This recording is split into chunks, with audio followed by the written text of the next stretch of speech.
গীতৰ লগতো জড়িত যথেষ্ট গান মোক গাইছে মই তেখেতৰ পৰা এটা গান শুনিম মই শ্ৰদ্ধা শিল্পী প্ৰয়াত ৰাজীৱ কৈলাদেৱৰ গীতৰ এইটো গীতৰ অকণমান গাবলৈ চেষ্টা কৰিছোঁ বন্ধু পাহৰি নাযাবা দেই বন্ধু পাহৰি নাযাবা দেই জীৱন তোৰ ভাওলৈ মলা স্মৃতি ৰাখিবা দেই স্মৃতি ৰাখিবা দেই বন্ধু পাহৰি নাযাবা দেই আকাশ ভাঙিলে তুমি না ভাঙিবা প্ৰতিভাই অভিশাপ দিব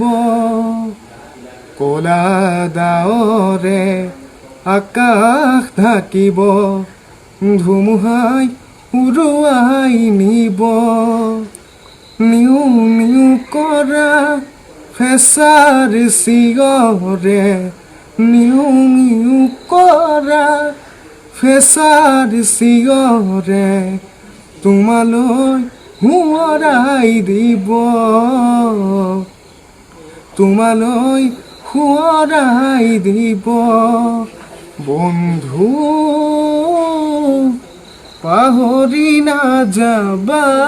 দে থেংক ইউ পুত্ৰৰ সফলতাত আপুনি মাক হিচাপে কৰণীয়খিনি কি কৈছিলে কওক মই তাৰমানে তাৰ সেয়াত পৰীক্ষাত পাছ কৰাটো মই ভালেই পাইছোঁ বহুত আনন্দ পাইছোঁ কিন্তু তাৰ লগত মই অলপমান কষ্টও কৰিবলগীয়া হৈছিল স্কুললৈও নিবলগীয়া হৈছিল তাৰপিছতে মই ব্ৰেইলো শিকিবলগীয়া হৈছিল পঢ়াবৰ কাৰণে সেইখিনিও শিকিলোঁ কষ্ট যথেষ্টই হৈছে বাৰু অনা নিয়া কৰোঁতেও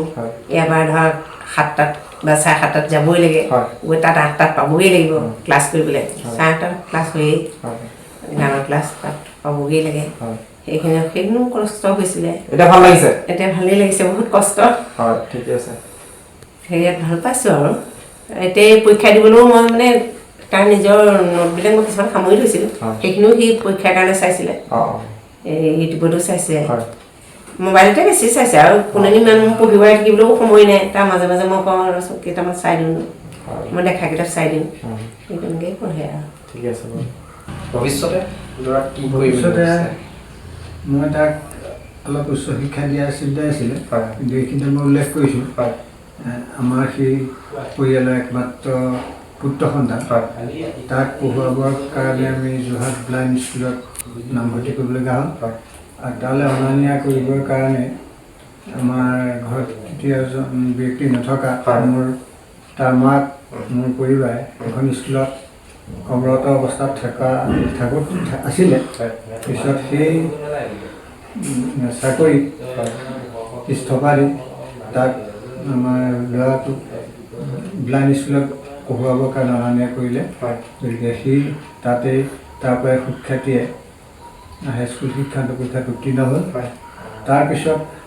অসমত আচলতে তেনেকৈ কলেজ পৰ্যায়ৰ কোনো অন্ধ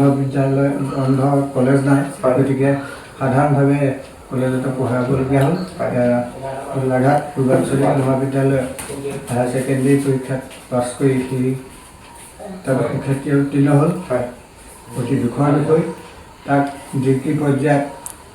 এডমিশ্যন দিয়া হ'ল যদিও মোৰ শাৰীৰিক স্বাস্থ্যৰ কাৰণে তাক অনা নিয়া কৰিব পৰা নহ'লে গতিকে মই প্ৰায় 2 বছৰ অসুস্থ অৱস্থাত আছোঁ এতিয়া বৰ্তমান মোৰ অলপ স্বাস্থ্য সুস্থি হৈছে মই ভাবিছোঁ তাক আকৌ পুনৰ সেই শিক্ষা লোৱাৰ সুবিধাকণ কৰি দি তাক এজন সুনাগৰিক হোৱাৰ চেষ্টা কৰিম